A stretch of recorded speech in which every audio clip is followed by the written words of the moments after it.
I love you.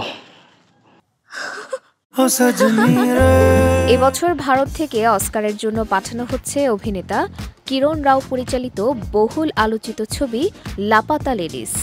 23 September film federation of ইন্ডিয়ার বিবৃতিতে এই খবর জানা যায়।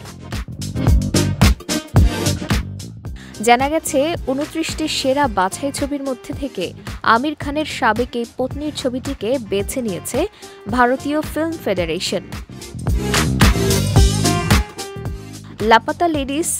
লাপাতা লেডিস যে অস্কারে দেশের প্রতিনিধিত্ব করতে পারে তা নিয়ে সম্প্রতি আশা প্রকাশ করেছিলেন কিরণ। 23 সেপ্টেম্বর সুখবর পাওয়ার পর তিনি বলেন, ছবিটি অস্কারের জন্য নির্বাচিত হওয়ায় আমি গর্বিত।